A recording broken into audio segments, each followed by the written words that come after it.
Vous voulez vraiment savoir comment on peut éviter les échecs? J'ai une super mauvaise nouvelle pour vous.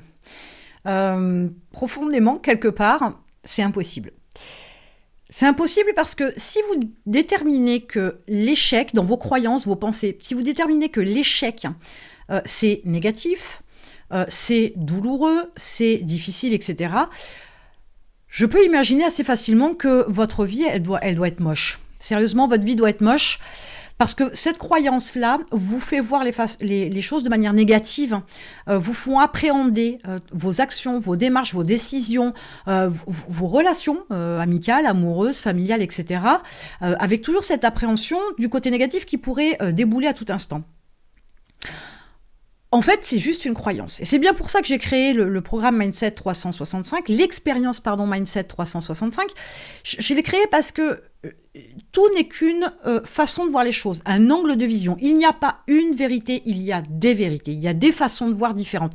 Il y a ces vérités-là qui vous élèvent, celles qui vous propulsent, celles qui vous font avoir une vie plus équilibrée, plus détendue, avec un peu plus de contrôle des choses, etc., avec une approche de croissance.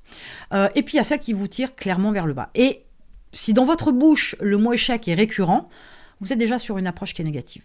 L'échec, c'est de l'apprentissage. L'échec, c'est mieux comprendre.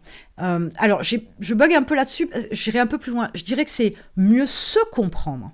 Parce que c'est aussi être capable d'analyser les actions, d'analyser les pensées qu'on a eues au préalable qui ont mené au résultat qui ne vous convient pas aujourd'hui. Ça se travaille, ça. Ça se travaille. La sagesse vient avec l'âge, c'est certain, mais l'idée c'est que voilà, on ne sait pas jusqu'à quel âge on va vivre, et l'idée c'est d'aller un peu plus vite, de travailler plus rapidement sur son mindset pour pouvoir être dans une potentialité d'être beaucoup plus intéressant, beaucoup plus épanoui, beaucoup plus valorisant, pour pouvoir être bien plus efficace, et notamment avec son entreprise. Et je vous dis, c'est pour ça que le programme il est là, c'est que y a tout un tas d'approches sur différents sujets pour soulever des pierres, pour que vous preniez conscience de tout un tas de choses et que vous ayez un autre angle de vision à adopter, à mettre en place, à mettre en action, etc. L'échec ne peut en aucun cas être quelque chose qui vous tire vers le bas. Ça ne peut que vous élever, ça ne peut que vous faire grandir.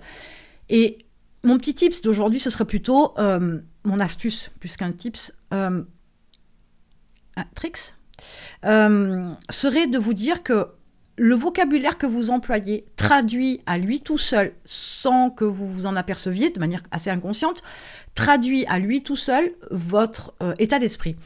Si je rencontre quelqu'un qui me dit souvent, qui me dit fréquemment, c'est compliqué, c'est difficile, je vais pas y arriver, je vais pas réussir à faire ça, je suis pas fait pour ça ou pas faite, peu importe. Voilà, on est déjà sur une approche de vocabulaire qui est négatif. Donc forcément, tout ce qui va derrière, c'est négatif. Donc essayez de supprimer là, des trucs qui sortent de votre bouche, essayez de supprimer les mots négatifs.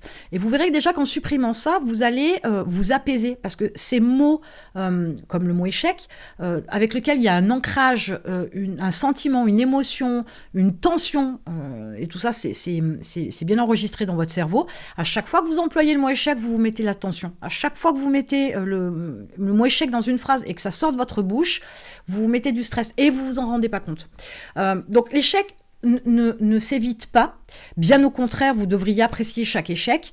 Et je vous dirais que l'idée, pour éviter des échecs, parce que l'idée, c'est pas de refaire 20 fois la même erreur non plus, c'est justement cette prise de conscience, cette analyse des résultats, mais aussi de ce qui a mené aux résultats, de vos actions, de vos pensées, de vos décisions. Et à partir de là, cette analyse que vous allez pouvoir faire sur cet ensemble en temporel et d'actions, etc., vous allez pouvoir vous dire, OK, la prochaine fois, ça, je le ferai pas, cette pensée-là, je l'aurai pas, et cette décision-là, je la prendrai pas si je retombe dans la même configuration. Et c'est comme ça que vous allez pouvoir éviter des échecs. Et il n'y a pas d'autres solutions que celle-là. On n'est pas devin, on ne lit pas dans l'avenir, on ne sait jamais à quoi s'attendre. Et puis, il faut partir du principe aussi que, suivant la démarche, suivant la situation, etc., il y a des choses que vous ne pouvez pas contrôler. Et si vous ne pouvez pas contrôler, par ricochet, vous ne pouvez pas contrôler le résultat non plus.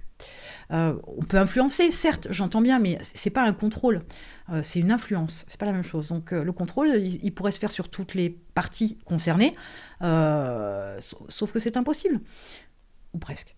Voilà, donc si vraiment l'approche de l'échec, la peur de réussir, etc., c'est quelque chose qui vous tenaille au ventre, vous avez un lien dans la description, l'expérience Mindset 365. Cliquez dessus, on se retrouve de l'autre côté. On va travailler en profondeur. Et je vous réserve quelques surprises en cours de route.